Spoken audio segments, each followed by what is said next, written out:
Trópico, así que bueno, bienvenidos todos, buenas tardes, buenos días a los que están por el lado de América, a esta quinta sesión de la quinta temporada de Repensando Venezuela. Muy contentos de haber llegado hasta aquí en este largo ya recorrido de encuentros, conversatorios e intercambios. Esta vez tenemos con nosotros a Douglas Lyon y Solimet Carrero Becerra, que nos van a acompañar para hablar del archivo Todos Somos. El día de hoy la sesión la va a moderar mi compañera, colega Irina Troconis, a quien cedo la palabra ahora. Y bueno, nada, bienvenidos Douglas y Solimet, y muchas gracias a todos por estar aquí. Y gracias, Manuel, y de nuevo gracias a Douglas y a Solimet. La sesión de hoy, todas las sesiones son obviamente muy especiales para todos nosotros, pero la sesión de hoy es particularmente especial para mí porque es producto de un trabajo que llevamos haciendo algunos que estamos aquí ya como por un par de años, y además porque creo que no solo, o sea, el archivo Todos Somos representa algo extremadamente único y valioso de la producción archivística que se está creando ahorita en torno a la diáspora venezolana.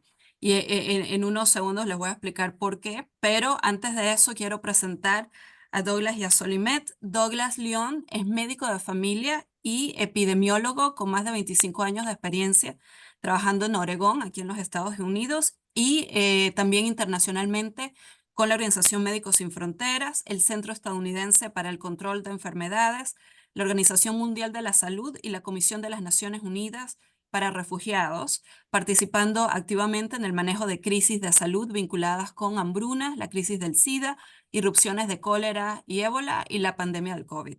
Es el fundador, junto con Solimet, y director ejecutivo de la NGO Todos Somos, la cual aspira a ayudar a poblaciones en estados distintos de precariedad, que incluyen tanto a refugiados y desplazados, inmigrantes, en este caso venezolanos, como a personas sin hogar aquí en los Estados Unidos, mediante la recolección de narrativas en primera persona.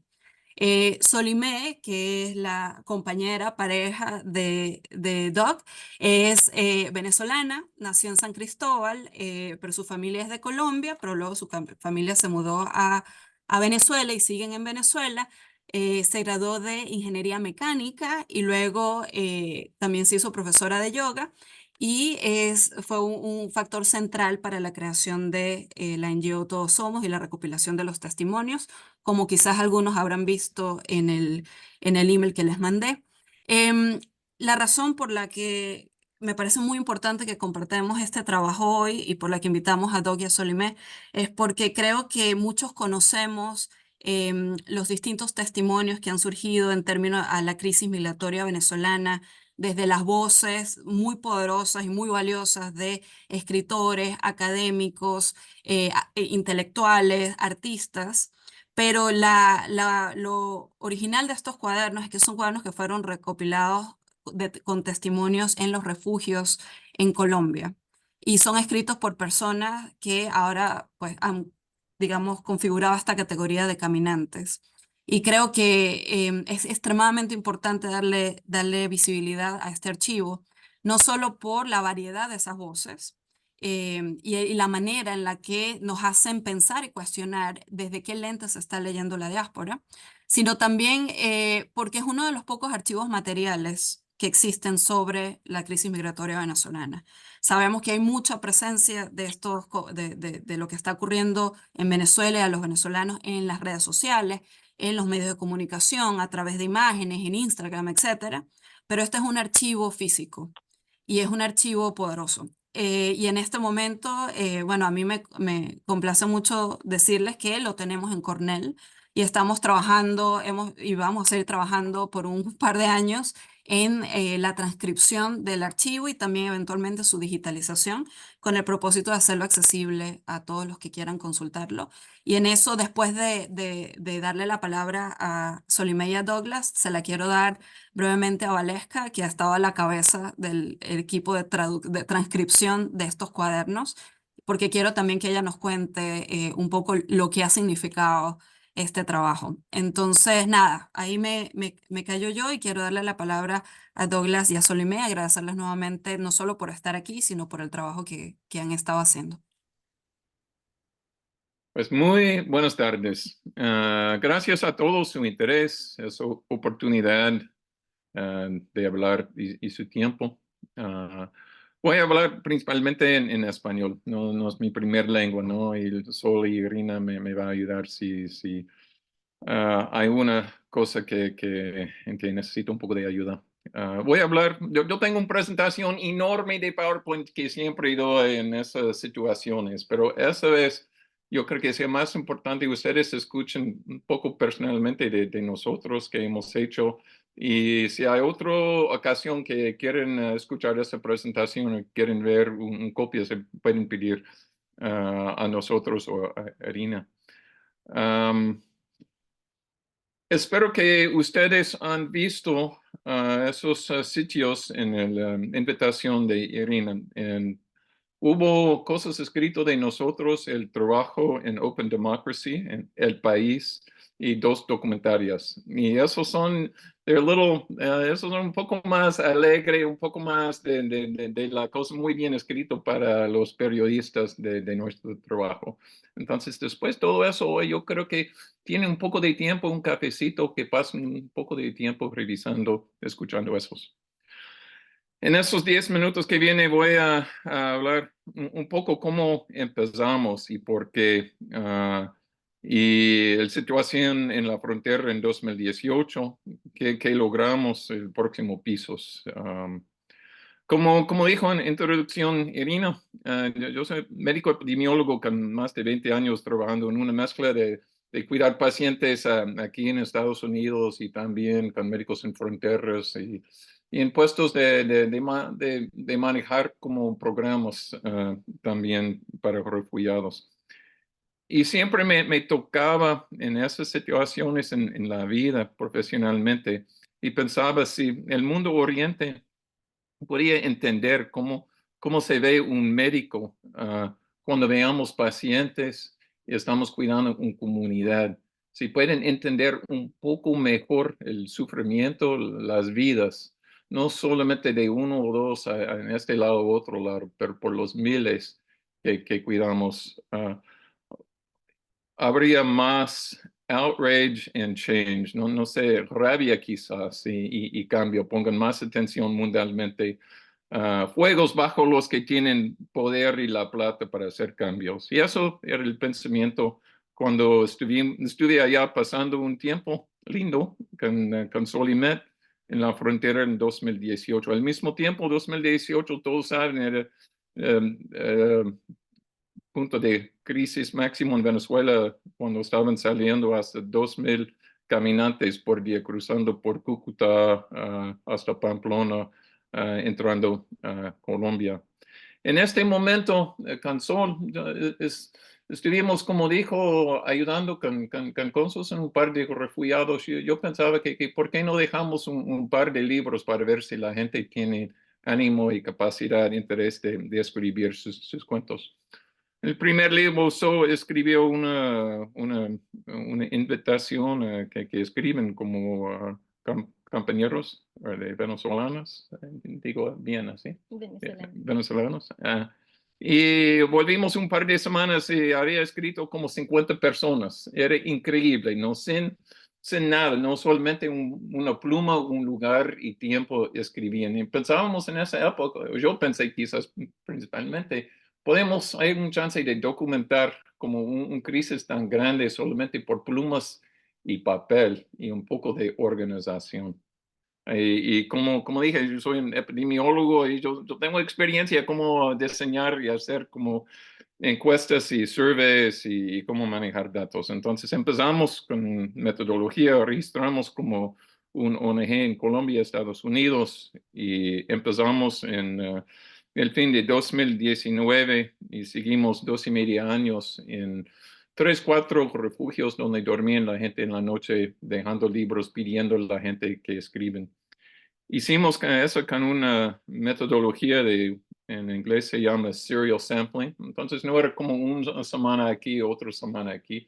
Y hicimos 4 o 5 días por semana, todos los noches por este tiempo. Y, um, y en esa poco más de 2 años hicimos una colección de 24, 25 libros con más de 2,000 testimonios escritos a mano. Y como dije, en a serial sampling. Y al fin, como yo vi, como hicimos una obra que it creates an undeniable history. Nadie puede negar de qué pasaba y de la experiencia que los más afectados que salieron de Venezuela. La otra cosa que logramos en el nivel del proyecto, empezamos una metodología, un proceso de hacer un reporte a la comunidad humanitaria quarterly, cada 3 meses. Eso estuvimos revisando esas historias en Colombia por la frontera y haciendo como análisis y no como de in academics, there's a little bit more of a look back, but we were able to do it in real time, in the moment, and put together very helpful and useful reports for the humanitarian and the UN community. La última cosa que logramos, y encontramos Cornell, por un profesor amigo mío de Cornell, y nos pusieron en contacto con Irina y en Wiley Center, y empezamos una relación para un lugar para dejar ese archivo y un lugar donde tienen interés y convicción y entienden muy bien el valor para hacer la obra, para traducir, transcribir, traducir, compartir con otros. Y básicamente, como dije, yo puedo hablar como un par de horas de los detalles, como los beneficios a los migrantes escribiendo, era increíble para ellos, ¿no? O los beneficios para los otros ONGs a juntar cada 3 meses y revisar esas historias de organizaciones humanitarias trabajando allá para estar escuchando a la gente así. No, como dije, si tiene más interés, ojalá que me pregunta, tengo otra presentación. Y tenemos esas cosas escritas por los periodistas. Y el próximo piso, yo creo que en este momento estamos en el capítulo quizás 3 o 4 de un libro de 20 capítulos, ¿no? Y esperamos como nosotros y como un ONG, todos tenemos experiencia de hacer ese tipo de trabajo y queremos estar preparado y con presencia para hacer algo parecido para el próximo capítulo. Yo creo que este año, el próximo año, va a haber cambios más o menos grandes, ¿no? No sé si sea por la frontera dentro de Venezuela o por esa migración al norte, por Darien, México o Estados Unidos, pero yo creo que esa metodología tiene muchos beneficios. Hay algo un poco especial en esa crisis y por qué funcionaba todo eso. Y la población, encontrábamos los más pobres saliendo de Venezuela a pie, casi todos tuvieron capacidad de escribir y ánimo de escribir y confianza en nosotros de escribir, tomar tiempo. Dije a todos, cuando yo bajaba casi un año cada noche durante esa época de COVID, cuando estaba pasando esa migración, bajaba personalmente para charlar a la gente, a animarlas a escribir. Y dije a todos que es importante que el mundo sepa de qué está pasando aquí. Es una vergüenza, no debe estar pasando. Es una crisis hecho por humanos.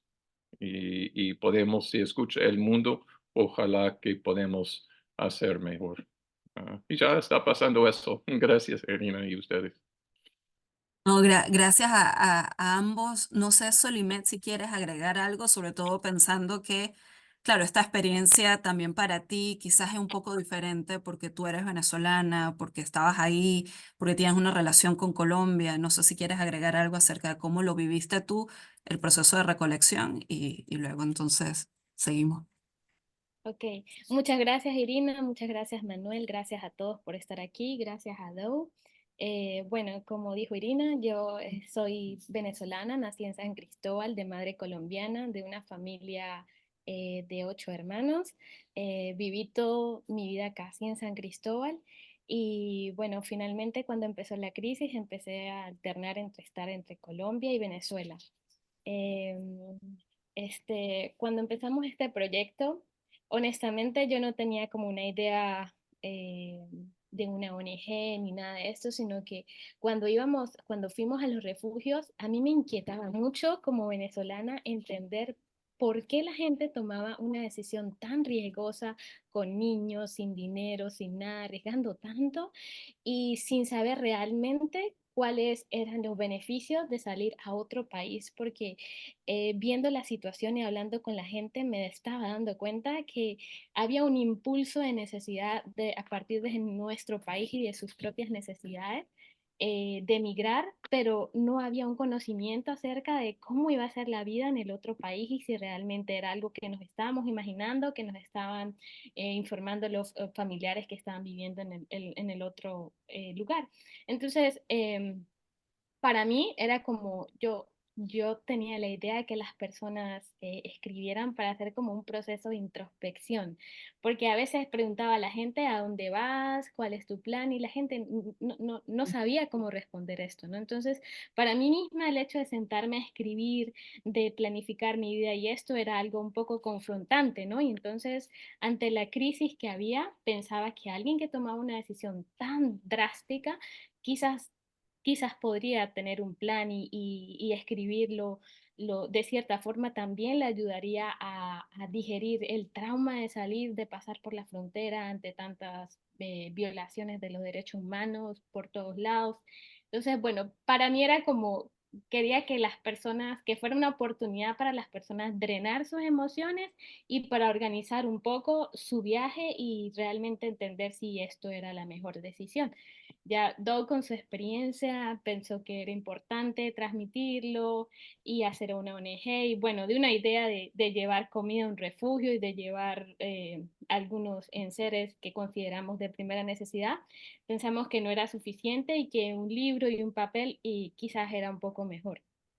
Este, también hicimos un libro y ese libro yo fui quien transcribió las historias que se colocaron en ese libro y el hecho de leer las historias para mí fue un proceso bastante fuerte porque es muy diferente leer las historias de sus connacionales. Uno se siente, aunque mi situación económica nunca fue tan difícil como para tomar una decisión y salir de esa manera, o las condiciones no fueron tan precarias para tomar una decisión tan drástica, leer las historias de las personas, yo quería empujar a las personas a que escribieran algo más que la culpa es del gobierno, la culpa es de esto, la culpa es de aquello, sino que hiciéramos un proceso de entender realmente de dónde venía. Entonces, cuando leía estas historias, fueron días en que estaba muy triste, decía, "No, yo no quiero hacer esto."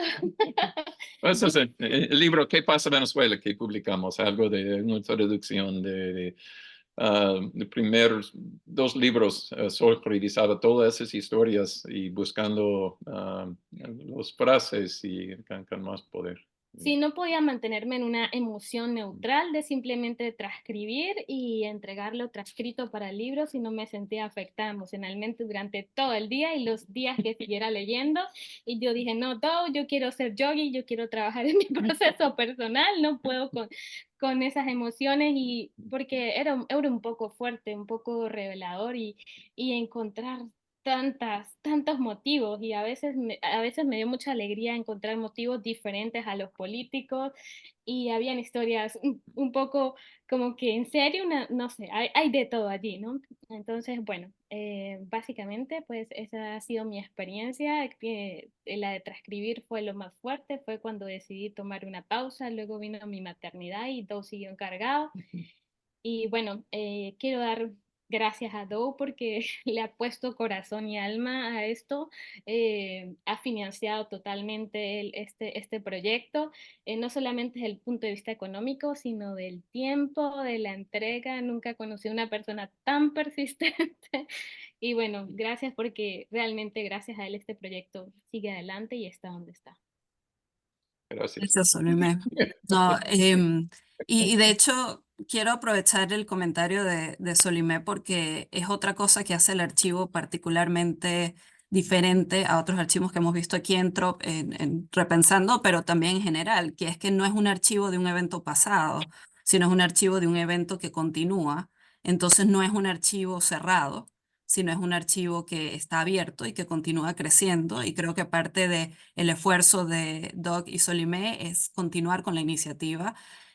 Por nuestra parte aquí en Cornell, y voy a dar una pequeña muestra de cómo se ven los cuadernos para que también vean cuáles son los desafíos de trabajar con un archivo de este estilo. Quiero brevemente mostrarles la imagen que espero que todos puedan ver. Es el PowerPoint de Doug, obviamente, pero espero que todos puedan ver que los archivos están escritos a mano.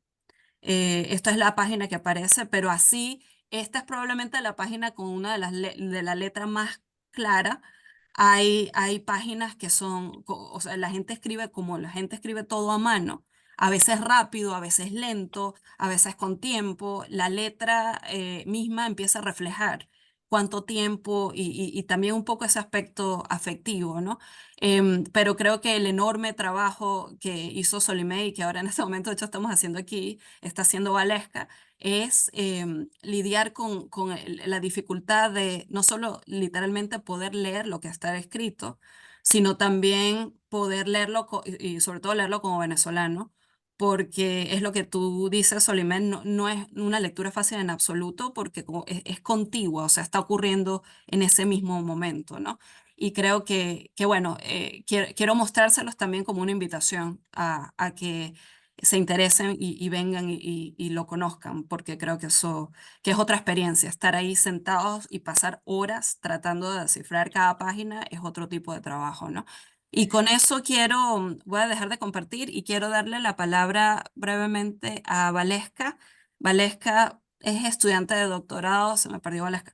Es estudiante, ahí estás, ok, es estudiante de doctorado aquí en la Universidad de Cornell, está en el departamento de Roman Studies, que es mi departamento, es fotógrafa y está haciendo un trabajo maravilloso de crear plataformas digitales para lo que ella ha llamado la Venéspora, que es un trabajo que, bueno, lleva haciendo por varios años, y Valesca también es la que está a la cabeza del proceso de transcripción del archivo.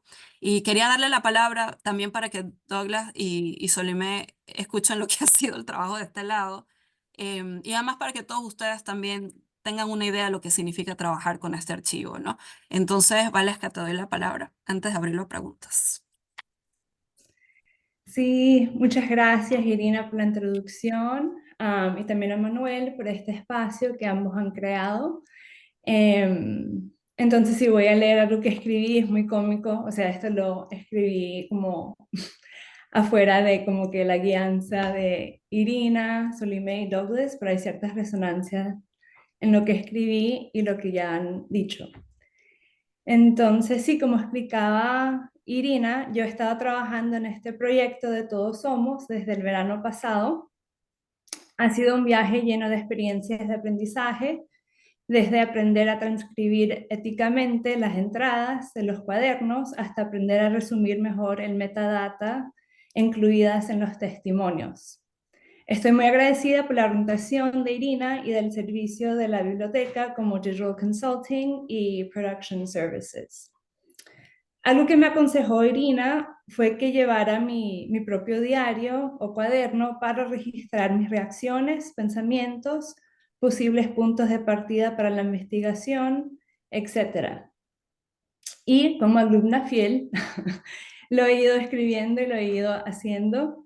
Algunas preguntas que surgieron al principio de este proyecto y las cuales están escritas en mi cuaderno fueron: ¿qué recordamos de nuestro momento contemporáneo venezolano? Y no solo eso, cómo empezamos a reflexionar sobre este momento y la diáspora desde el punto de vista humanista, conceptual y estructural. ¿Cómo los recordemos o cómo los vamos a recordar nosotros mismos? ¿Cómo nos conectaremos unos con otros? O sea, no tengo respuestas para estas preguntas, pero han estado dando vueltas en mi mente desde que comencé este proyecto. Me acuerdo que los 2 o 3 primeros meses estuvieron llenos de reuniones con Enauri, Lax, Irina y varios departamentos de la biblioteca para discutir preguntas relacionadas con la tecnología y preocupaciones sobre la privacidad que persisten. Por ejemplo, ¿cuál es la mejor manera de proteger la información personal de quienes escriben los testimonios? Y la cuestión de la edad y el consentimiento, que todavía vamos en eso, no tenemos respuestas. Aunque tengo experiencia en proyectos digitales e iniciativas gubernamentales, nunca había trabajado en algo tan exigente emocionalmente, como apuntó muy bien Solimé, y físicamente. Puede ser que se me caigan los ojos después de mi tiempo acá en Cornell y trabajando en este proyecto. Sin embargo, he leído y transcrito testimonios que contienen experiencias íntimas, secretos, violencias, temores y esperanzas para el futuro. Me ha sorprendido la conciencia, la fe y la determinación transmitida en las entradas escritas de los cuadernos. Algunos testimonios son un párrafo, mientras que otros se extienden a lo largo de más de 4 páginas. Independientemente de su extensión, cada una de ellas contiene el rastro de una vida que me tomo muy en serio y a la de que dedico tiempo junto con Irina. Considero los cuadernos de Todos Somos una especie de archivo vivo que no solo crece con los testimonios y las experiencias del pasado, sino que también contienen vidas en proceso, como apuntaba Irina. Este proyecto se extiende más allá del pasado hacia nuestro presente y nuestro futuro colectivo. Y aquí voy a entrar un poco para cerrar como que en la academia. Recuerdo que Derrida en su libro Archive Fever explica que el archivo no es, por tanto, una mera cuestión del pasado. El archivo no está cerrado, sino siempre marcado por la apertura al futuro. Es una cuestión de respuesta a la memoria sobre el comienzo de algo o una invitación a regresar a un origen. De cierta manera estoy de acuerdo con él y por lo tanto para mí el archivo de Todos Somos ha sido una invitación, como tal vez todos los archivos son, ¿no? Entonces gracias Irina, Douglas y Solimé por esta invitación y estoy muy feliz de ser parte de este proyecto y muy emocionada de extender la invitación a otras, otros y otras. Gracias. Gracias, Valesca, por esa reflexión. Con eso yo quisiera abrir el espacio a preguntas. Realmente, o sea, cualquier pregunta, porque Solimé y Doc han también tenido la generosidad de dejarlo abierto para que todo el mundo, para que tengamos más conversación. Y bueno, como dicen, la información que tienen se puede, toda la información que tienen se puede compartir, ¿no? Raquel. Ya va, que esto me tardó un mute en mí. ¿Qué tal? Mil gracias. De verdad, qué impresionante este archivo. Gracias a Douglas y a Solimé y a Valesca también. Y por supuesto a Cornell a través de Irina por haber servido de casa a este proyecto. Tengo muchas preguntas, pero quiero concentrarme en preguntas como muy concretas que tienen que ver con el archivo mismo. Y no sé, me pueden responder cualquiera de los 4, pero tal vez la pregunta central sería con el tema del lenguaje. ¿Qué tipo de lenguaje hay en los cuadernos? Me pregunto si es un lenguaje muy formal, si es un lenguaje informal. Me imagino que hay de todo, pero me pregunto si hay groserías, me pregunto si hay dibujos, me pregunto como qué rango sí, como qué rango de tonos o de registros se ven en el archivo.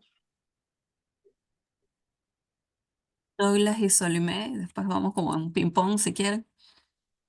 Voy a dejar solo hablar de eso.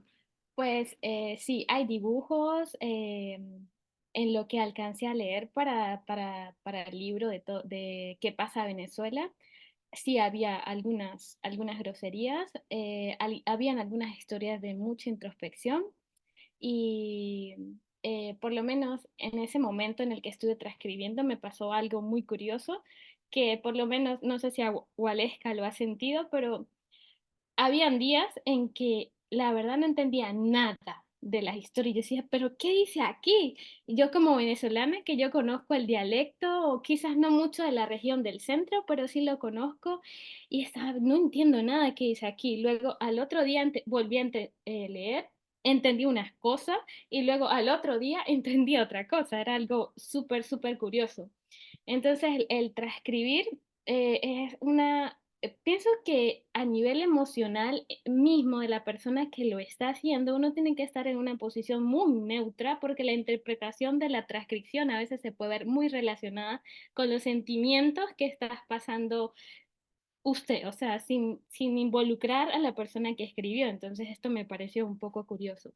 Pero sí, sí, hay de todo. En algún momento intentamos que los niños que querían expresarse mediante dibujos también pudieran dibujar, pero bueno, esto llevó a otro tipo de logística que no logramos en ese momento realizar. Pero sí, algunas personas decían que no sabían escribir y entonces a veces decíamos, pues dibujar, puedes comunicarte como lo sientas. Lo importante es que logres como drenar la emoción mediante la manera que sientas que puedas hacerlo. ¿Alex, quieres añadir algo? Pues quiero añadir Oh, perdón, Doug, que, sí, Doug, Doug. llegando cada noche donde estaban durmiendo con los libros pidiendo que escriben. Encontré, era increíble, ¿no? Ellos viendo un americano como sin pelo, así alto, hablando como hablo español, pidiendo que escriben sus historias. Se puede imaginar esas familias con 2 o 3 niños, quizás 7, 8, y acaban de llegar finalmente en un lugar donde hubo un lugar para bañar y comer y dormir. Yo creo que la última cosa que pensaban de hacer en este momento era escribir su historia, ¿no?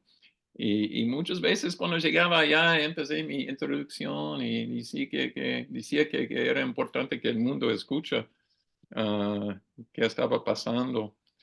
Y cuando veía en el libro y las otras historias, me dio como casi lágrimas de las caras de la gente por tener un momento, una creencia que quizás podemos hacer algo para mejorar esa situación en que estamos. Y alguien quiere escucharnos finalmente. Y yo creen que era alguien que realmente iban a escuchar, no solamente hacer unos cheques en una forma. Y había algunos que, como dije, en esa locura de la vida que tenían ellos, esos momentos de relajar finalmente un poco, escribían página por página por página y con todo su corazón. Y era precioso. Otra cosa que quiero añadir, voy a pedir que Sol lea un parte de una historia. Es muy, muy breve y voy a contar de eso en el sentido cómo trataban la gente esos libros. Trataban esos libros como algo casi religioso, como la Biblia, ¿no? Y Sol, no practicábamos eso. Yo me ocurrió el último momento aquí, entonces Sol va a leer como esa parte. Ok, bueno, este fragmento de esta historia está en el libro de ¿Qué pasa Venezuela? Que es este libro de esta forma, que cosimos a mano, algunos amigos nos ayudaron, y tiene historias en castellano y en la otra página en inglés. Esta historia o este fragmento en específico es de una venezolana, una muchacha de creo que 17 años, es una trabajadora sexual que conseguimos esta historia en Bogotá, en Santa Fe, en específico esta región es un lugar donde hay muchos prostíbulos, es un lugar inmenso de prostíbulos y bueno, fuimos allí, dejamos un libro y ella escribió una historia eh, muy bonita y entre el fragmento de su historia ella dice, entre tanta nostalgia mi mente empieza a volar y escucho una voz clarita en el autobús que dice, bienvenidos a Venezuela, acabamos de llegar. Y así me quedo dormida sabiendo que no es verdad. Y aunque simplemente es un sueño, sé que pronto va a pasar. Y yo dejé Sol con un libro de actas en Bogotá, en Santa Fe, con esa propuesta de charlar con la gente y tratar de recopilar unas historias. Y me llamó y dijo, no, Douglas, yo dejé el libro con una mujer y ya pasó como 3, 4 días, no escuchaba nada. Espero que no perdimos el libro. ¿Y qué hizo ella? ¿Ella te había llamado por teléfono o mandó? Sí, ella dijo que no había tenido tiempo de escribir, pero que iba a escribir y finalmente después de 4 o 5 días volvimos al lugar, nos encontramos y nos entregó una historia muy larga y muy bonita. Ujú. Y como esos libros, muchos tuvieron mucha preocupación que alguien iba a robar, que iban a desaparecer donde estuvimos dejándose en esos refugios y nunca perdimos ni uno. Yo creo que toda la gente trataban como algo, como dije en la Biblia, como una historia de su población. Y siempre después de escribir, casi todos siempre estaban llevando como hasta la the front recepción allá para entregar. Gracias, Doc. No, está buenísimo. No sé, como concretamente, Valesca, si tienes como cosas del lenguaje en sí, porque creo que es un lenguaje que hay algo bastante interesante, como mencionaban Sol y Douglas. No sé si algo que a ti te llamó la atención, pues hay varias cositas. Sí. Bueno. Sí, como bien sabes, hay muchas cosas. Igual, como dijo Solime, como había días que transcribía, yo como que no entiendo nada, qué es este lenguaje, seré venezolana. Y fue cómico ver como que cuando Irina repasaba mis transcripciones, como, también como que había resonancias o paralelos que ella tampoco entendía.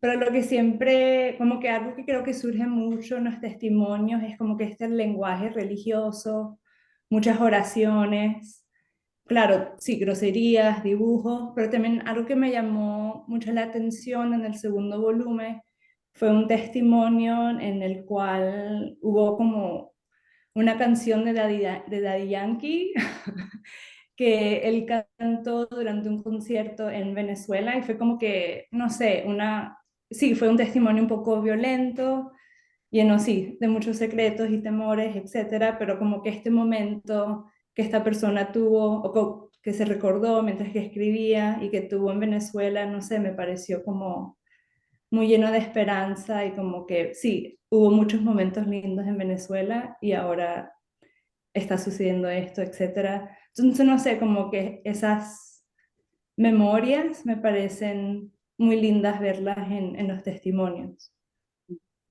Y yo, para que sepan, mis estudiantes fueron a consultar, Solomé y Douglas no les conté esto, pero los estudiantes de mi clase fueron a consultar el archivo, ellos son subgraduados y cada uno tuvo su cuaderno y estaban leyéndolo.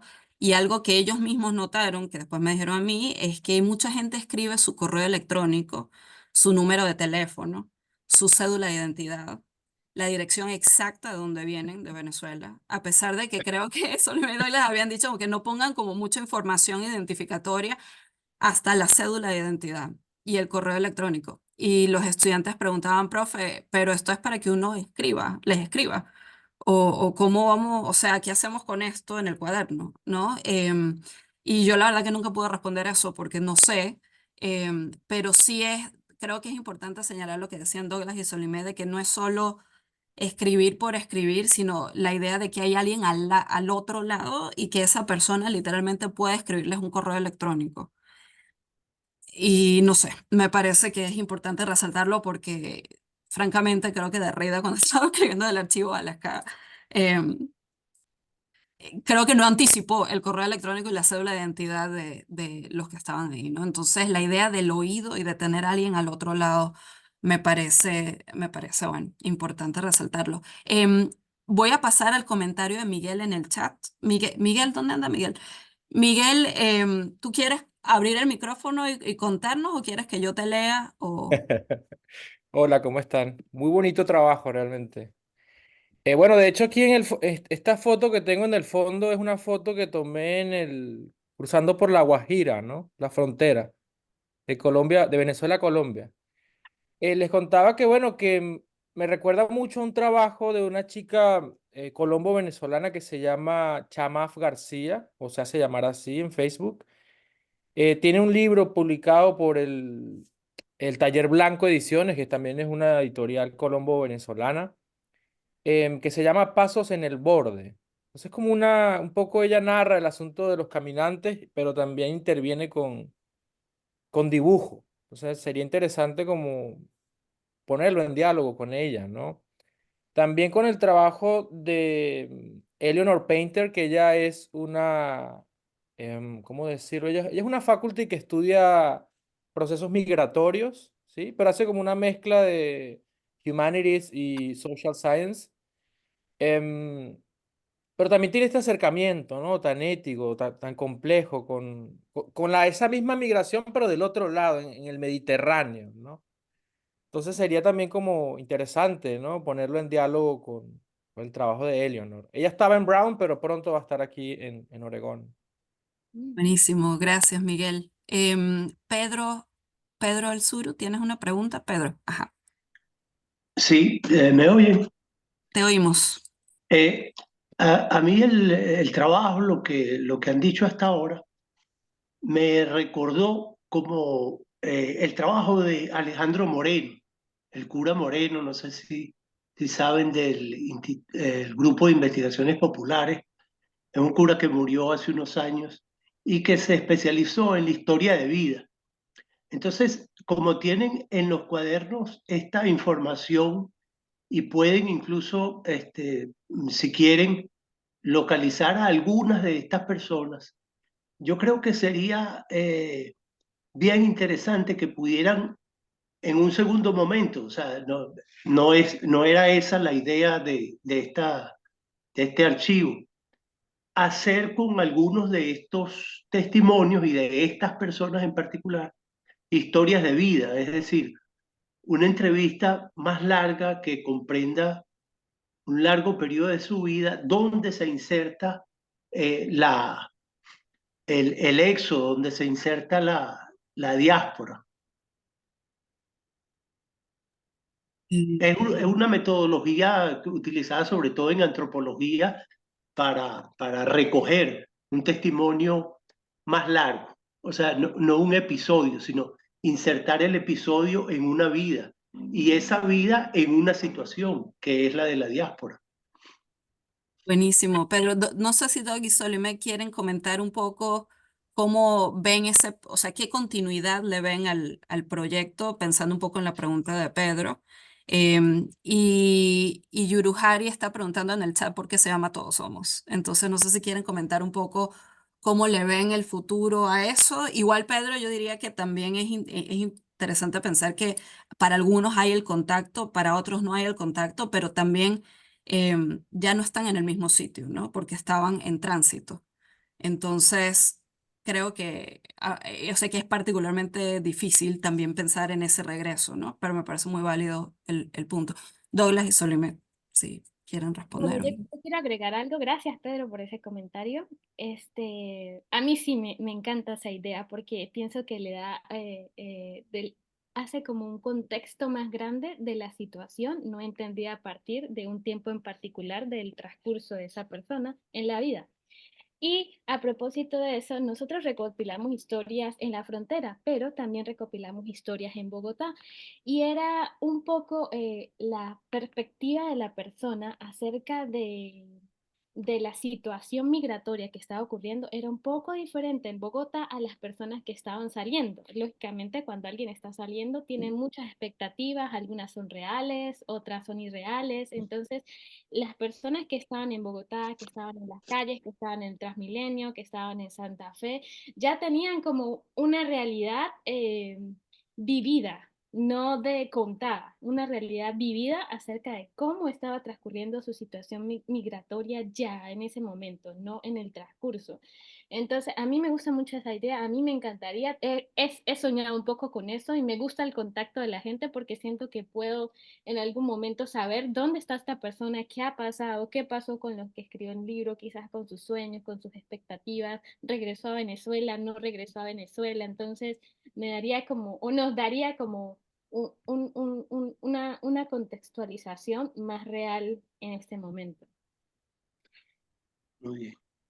Yo vuelvo a lo que decía a la gente cuando estaban al punto de empezar a escribir, que es una vergüenza de ver ustedes aquí en el sentido que esa crisis es hecho por humanos, ¿no? Y los que tienen poder y plata, el mundo debe escuchar para que no esté pasando.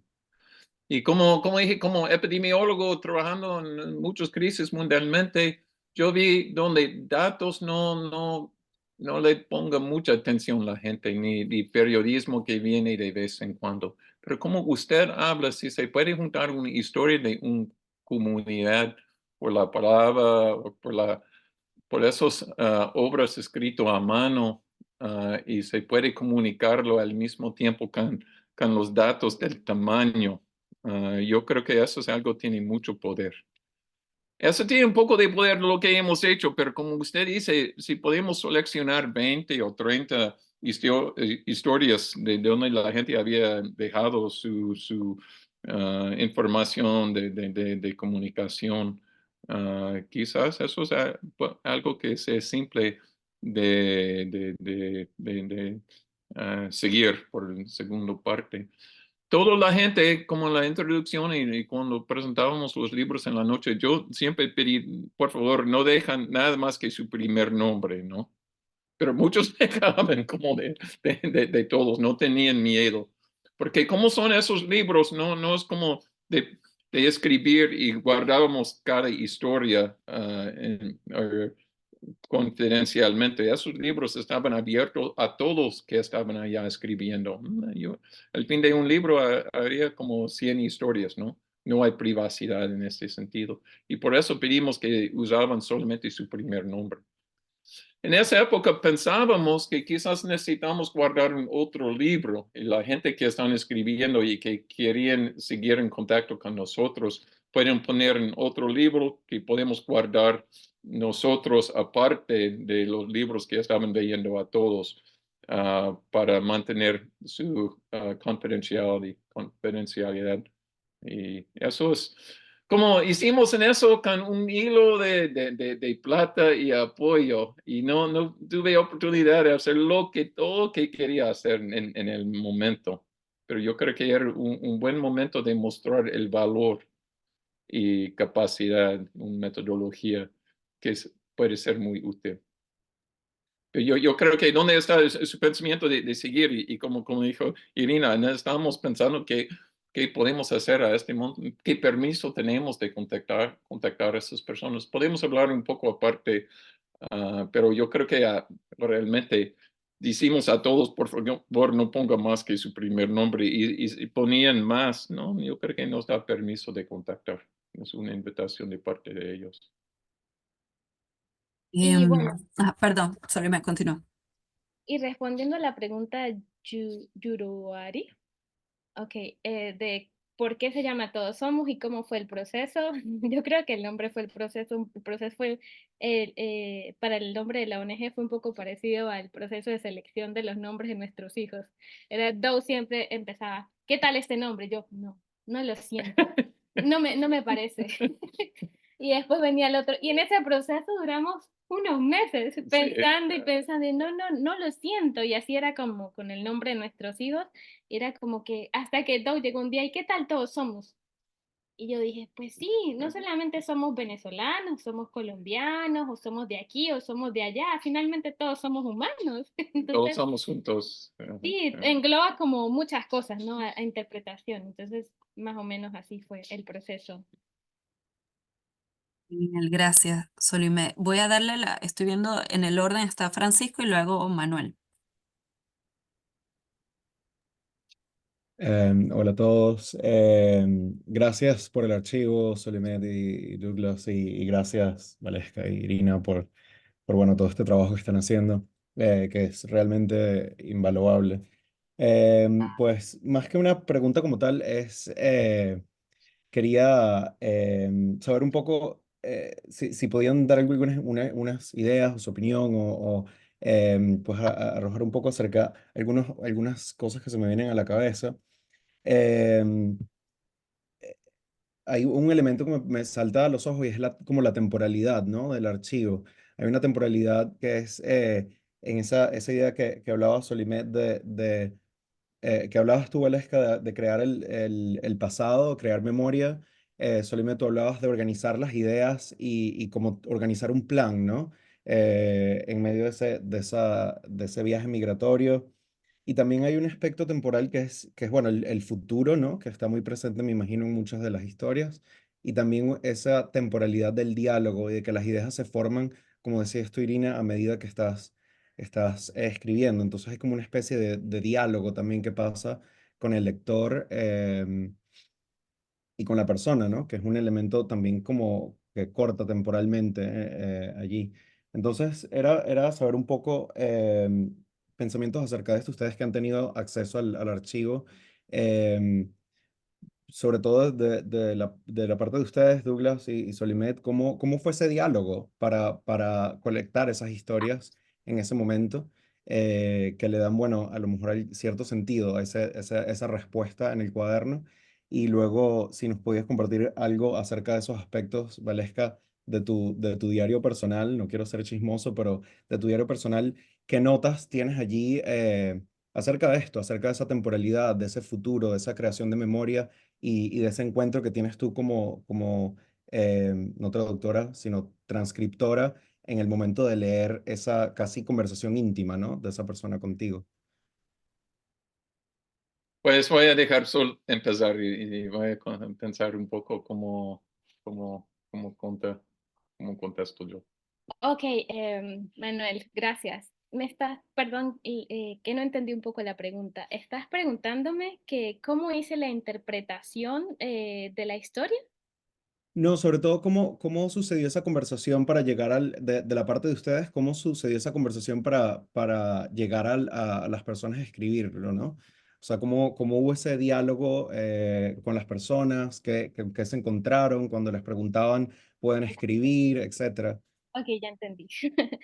Bueno, Dow y yo teníamos y tenemos posiciones un poco diferentes. Él quería que las personas, hablar con las personas que escribieran su historia para que el mundo supiera, para que informara acerca de esta situación en primera persona de la persona que estaba viviendo la situación. Y yo, o sea, quiero decir que cuando él se dirigía a las personas, él habla en el sentido de que, bueno, estamos aquí, queremos que escriban su historia para que el mundo entienda, para que el mundo sepa. Y yo decía, por favor, si quieren compartirnos sus sentimientos, sus emociones, es importante principalmente para ustedes, es para hacer un proceso de introspección, para digerir todas esas emociones que están viviendo hasta este momento. O sea, mi intención cuando me dirigía a la gente era que la gente, transmitirle a la gente un mensaje de que muchas de las historias al principio hablan de el gobierno Maduro, Chávez, el gobierno Maduro, Chávez. Cuando lees una historia, ok, está bien, pero cuando lees 20, 30, 40 historias que repitan lo mismo, yo me hacía la pregunta, ¿pero en qué estamos fallando?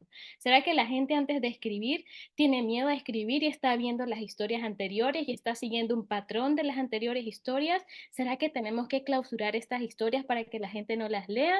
Para que sea una historia como más real, más auténtica, para que realmente la persona llegue a hacer un proceso de introspección y utilice la escritura tan valiosa como es para conseguir lo que yo pensaba que quería conseguir. Entonces fue como un equilibrio a ambas partes. Doug, si quieres agregar algo. Pues quiero hablar del primer día. Estuvimos en Pamplona. Hubo como 300 personas. Vimos como por bus subiendo cada día de pie con niños y hablábamos con unos y alguien dijo, no, están durmiendo en este lugar en las noches y pasábamos allá y charlábamos con la gente y yo recuerdo esa noche. Cuando salimos del lugar de Marta Duque, yo dije a Sol, yo creo que pasamos a una librería, vamos a comprar unos libros para que escriban la gente. Y Sol me veía como, ¿qué?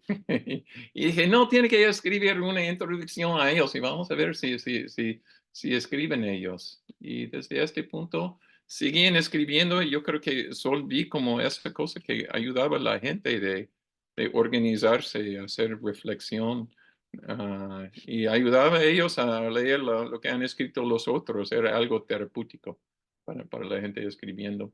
Y para mí, yo entendí eso, pero yo como de médico epidemiólogo pensando que esa cosa no debe estar pasando en un país, dos países tan ricos, Colombia y Venezuela, jóvenes con familias y niños en la calle durmiendo. Entonces, tuvimos ambos y al fin yo creo que esas son las dos cosas que logró esa iniciativa. Los que escribían sus vidas antes de llegar y escribir tan loco. En el primer momento, en unos días o semanas que tuvieron tiempo para hacer reflexión y organizar lo que pasaba, lo que estaban haciendo, lo que querían hacer en el futuro.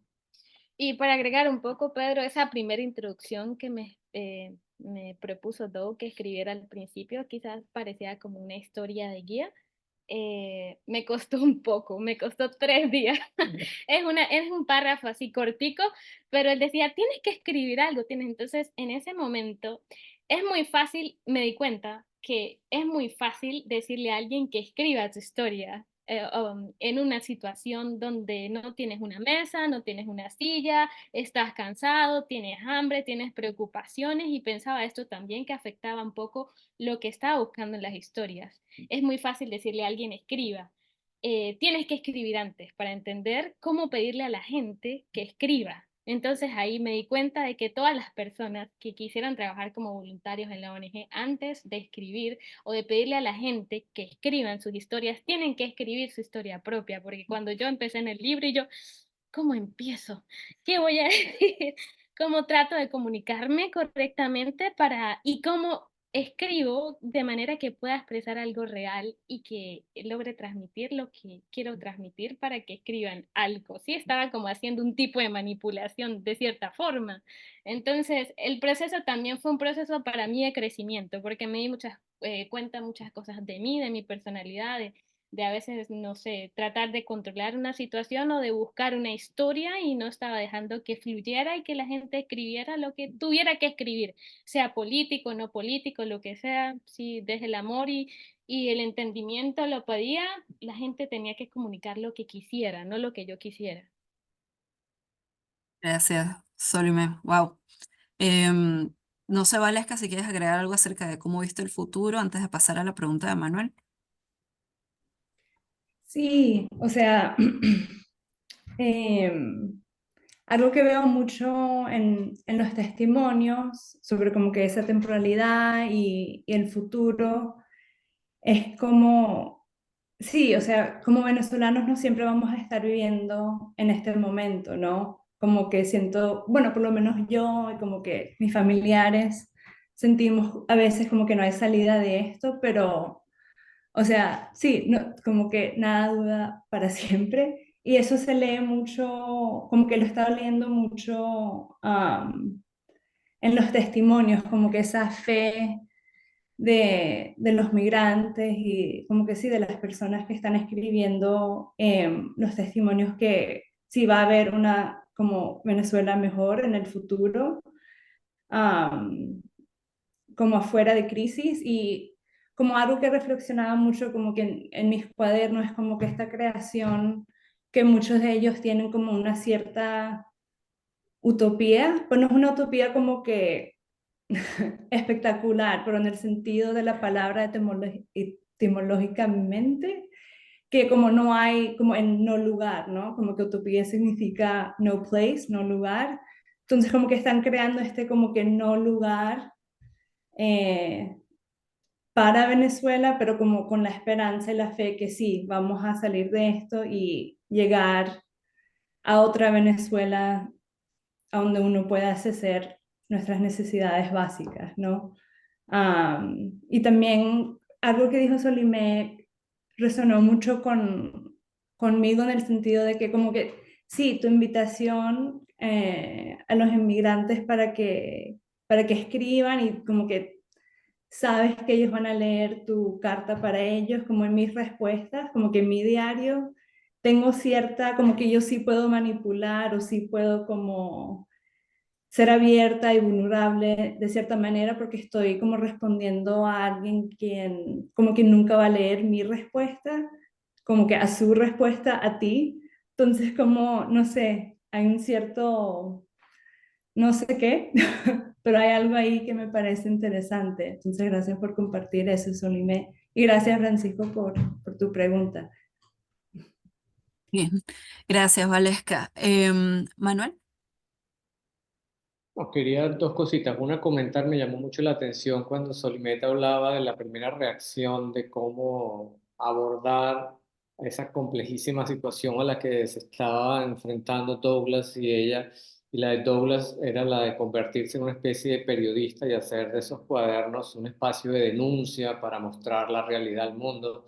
Y en el caso de Solimet era la idea de hacer sociología, ¿no? O antropología, intentar recoger historias de vida, que eso se convirtiera incluso en un ejercicio de sanación, un poco en la perspectiva de la psicología, ¿no? Eh, por una parte eso. Y lo otro que quería pedirle al comienzo, Doc dijo que había muchísimas láminas en su presentación y vi que al comienzo hubo una abreboca con la portada del libro y luego no vimos más. Yo soy muy curioso, me gustan mucho los objetos, he disfrutado mucho la presentación y todo el diálogo, pero no sé si en los minutos que nos quedan, que ya no son tantos, pudiéramos terminar la conversación y ver algunas de esas láminas tal vez y algunas de algo más de los cuadernos. Sí, hay una la última lámina, habla de PowerPoint, ¿no? Cuando dice lámina. Sí, sí, Ya, sí, sí. ok, última, y Irina va, yo creo que de 35 y 38. Eso habla, 35 y 38. y esa, ah, Ya, vamos a verlos a ustedes. son venezolanos en Portland, Oregon, gozando libros de qué pasa en Venezuela. Reunimos. Ujú. Si quieres voy a mostrar como las que tienen las Sí, imágenes sí, para esos que les son. expliques un poco eso y luego voy a mostrar la última que es la que tú, bueno, esta ya la mostré al comienzo, ¿no? Ajá. Exactamente. Y publicamos como solamente 300 de esos libros, no vendimos a nadie, siempre dábamos a personas que nos ayudaban como un regalo. Se hicieron a mano, Doc. Ajá, hecho a mano. Ajá. ¿Quieres hablar de esto? Porque esto me parece muy Pues importante. hicimos dos, eso era todo antes la cosa de Ucrania y de Gaza, no hubo más espacio en el mundo de atención del mundo a Venezuela y a esa crisis. Y en esa época yo pensaba que tenemos esos testimonios, algunos tienen tanto poder y en parte de ver si cómo podemos compartir. Y hicimos dos obras de teatro, uno aquí en Portland, Oregon, y el otro en la aldea Arde en Bogotá. Y leímos testimonios y hablamos un poco de todos somos y de qué estuvimos haciendo. Eso es Dani, venezolana, que nos ayudaba. Oh, y también cuando estuvimos en Chinacota, tiene que entender, pasábamos un año empezando una familia y también con tiempo durante de COVID, encarcelado casi en Chinacota, entre Pamplona y Cúcuta. Y tuvimos tiempo de pensar qué más que podemos hacer con eso. Y ellos tenían una estación de radio de comunidad y pensábamos, pues hay bastante racismo aquí contra los venezolanos por colombianos. Quizás podemos leer algunos en la estación de radio de Chinacota. Y hicimos 2 o 3 meses y era un poco divertido y la gente nos escuchaba en comunidad. Sí, en ese momento leíamos historias, 2 o 3 historias, habían 3, 4 personas, cada quien leía una historia diferente en la radio y bueno, un poco diferente esta experiencia. Claro, teníamos que antes leer la historia, releerla, volverla a leer para no leerla bajo nuestra emoción, sino tratar de entender cuál era la emoción de la persona en este momento al escribir y transmitir esto leyéndolo, ¿no? Es un poquito diferente. Para mí fue un poco mejor que transcribir y leer y leer y leer, porque sentía que absorbía todas estas emociones. Doug tiene como más experiencia trabajando con este tipo de historias y quizás para él no es más fácil no involucrarse emocionalmente en ese sentido, afectarse tanto como me afectó a mí. Entonces, bueno, esta también fue una experiencia muy bonita. Oh, ¿se puede subir una página? Eso es un ejemplo hicimos una base de datos en Excel de todas las historias y revisamos en the field para sacar los temas más importantes y de qué comunicaba y si sean algo que podíamos usar para el radio. Eso, entonces no era solamente para usar como con ustedes después en la Universidad del Archivo. Hicimos algo que era útil inmediatamente para el nivel de comunidad y ONGs y humanitarian response. Muy bien. Esta, Y, sí. ¿Qué habla de esta? sí, también, no, hicimos tantas cosas, no, tuvimos ayudantes de Fulbright y ellos tuvieron un poco de plata de organizar una exposición en Pamplona en un museo y también tuvimos una relación con la universidad en Pamplona y con la directora del programa de artes. Y dije a ella, ¿sea posible que podemos mandar sus estudiantes un par de semanas para dibujar lo que están viendo en esa migración? Y ella hizo eso, era su proyecto para graduar. Entonces hicimos una exhibición que duraba yo creo que un mes en un museo Azhuategui en Pamplona. Pero estas dos imágenes en específico las hizo una amiga de Doug, que es diseñadora, se llama Annie. Y fueron hechas a partir de unas fotos que tomamos en La Parada, que es la frontera entre Colombia y Venezuela, pasando por el puente. Una vez estaba lloviendo muchísimo y nosotros se nos ocurrió la brillante idea de ir allá y meternos por los lugares que llaman las trochas. Entonces, pero sin pasar el río, ¿no? Que ya el otro, desde el lado de Colombia, ¿no? Sin pasar el río, que ya el otro lado del río es Venezuela. Entonces, Doe sacó su iPhone y llegamos al río y él empezó a tomar fotos y sacó su cámara y estaba ahí documentando. De pronto yo miro un lado y veo un hombre que está así como mirando muy sospechosamente a Do y yo, ay, Dios mío, Do, agarre la cámara, vámonos de aquí. Y sí, nos fuimos caminando muy despacio y para llegar de nuevo a donde ya no era la trocha. Y yo miro de pronto Do atrás y tenía dos hombres, uno por aquí y otro por aquí, que le estaban diciendo, ok, señor, vámonos, entrégueme la cámara, entrégueme el bolso, entrégueme el celular. Eso me rescató.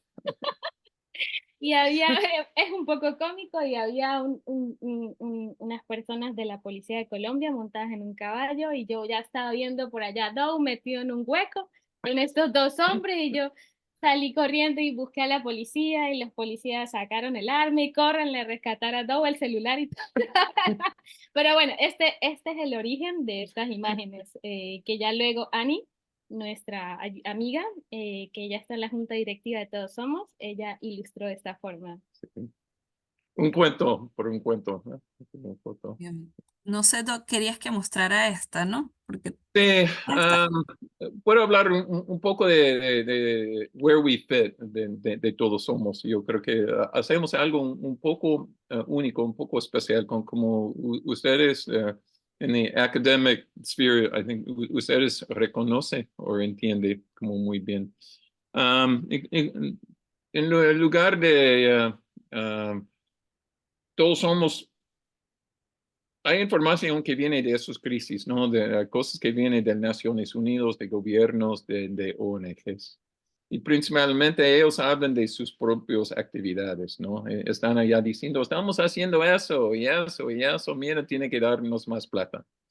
Y hay la prensa y ellos vienen por periodos de 2 o 3 o 4 días, imparcial, pero es muy breve que hacen ellos. Y obviamente a veces están haciendo cosas que son muy sensacionales. Y puede ser un poco de bias, ¿verdad? La gente tiene un poco más de miedo que de la prensa, nunca se sabe que es un lado o el otro, o es lo que está haciendo. Y al otro lado de academics, on the right side here, no puedo leer totalmente por el dibujo que okay.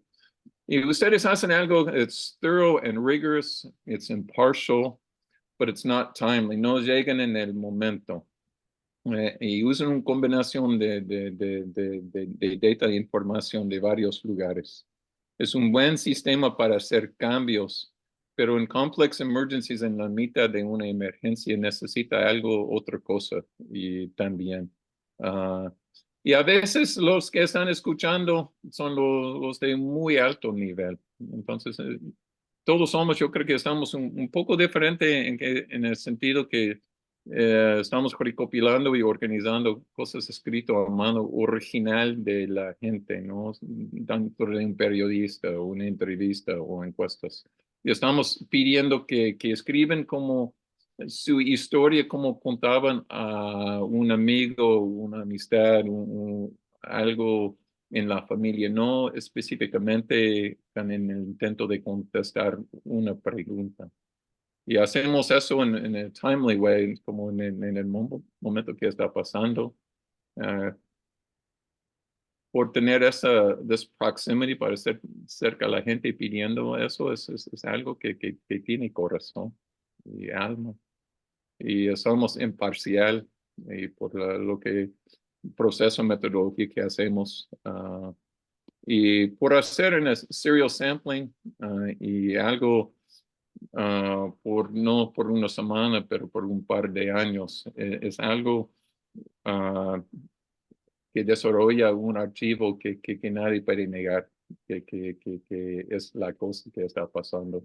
You worry sometimes that if you just collect for a week or two, or if you collect in one place, or you collect with the survey, that you end up with information that could be quite biased. And here we end up with a lot of information. Es mucho trabajo de leer y sacar lo que está pasando realmente, pero yo creo que eso tiene un valor enorme y lo que se recibe tiene relación de que se invierta en tiempo.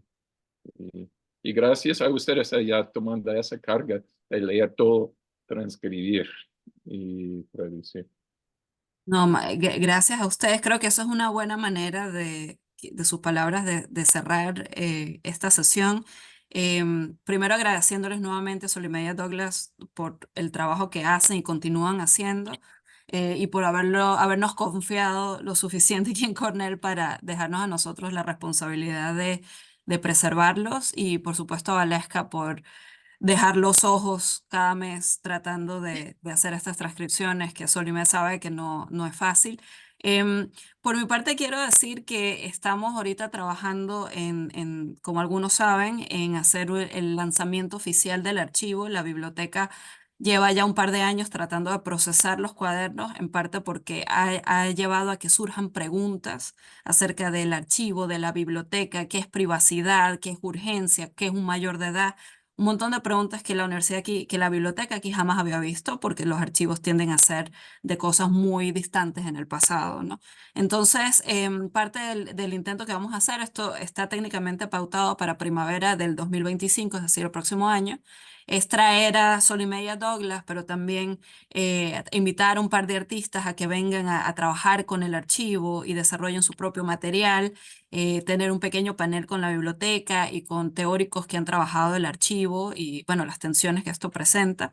Y sobre todo invitarlos a todos. Obviamente no, el archivo esperamos esté abierto al público el próximo año y la verdad que creo que tanto Aleja como Douglas y Solimé estarían de acuerdo conmigo en que no importa lo mucho que uno hable del archivo, es algo que tienes que venir y sentarte y trabajarlo, porque esa experiencia con todo lo que viene afectivamente en términos de legibilidad, eso de verdad que es muy difícil capturar.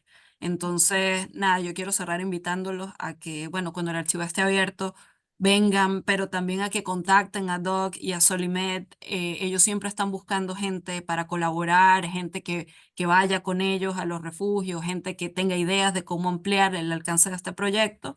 Y bueno, cualquier pregunta sobre la transcripción también lo pueden escribir a Valeska si quieren seguir la conversación con ella y yo igual sigo a la orden por si puedo ponerlos en contacto. Y con eso damos fin a esta quinta sesión. Manuel, no sé si quieres terminar con algo. Sí, gracias Doc y Valeska, por supuesto, y Solimet. Y gracias a todos los que nos acompañaron hasta ahora. Quizás vale la pena también mencionar, invitar para la próxima sesión, que es el próximo viernes, donde vamos a estar hablando con Keila Valdelaville sobre su novela Minerva. Será ya el cierre de esta quinta temporada de Repensando Venezuela. Así que están todos cordialmente invitados. Buenísimo. Bueno, Sí. muchas gracias y nos Gracias. vemos el próximo viernes. Gracias. Gracias a ustedes. Bien, y voy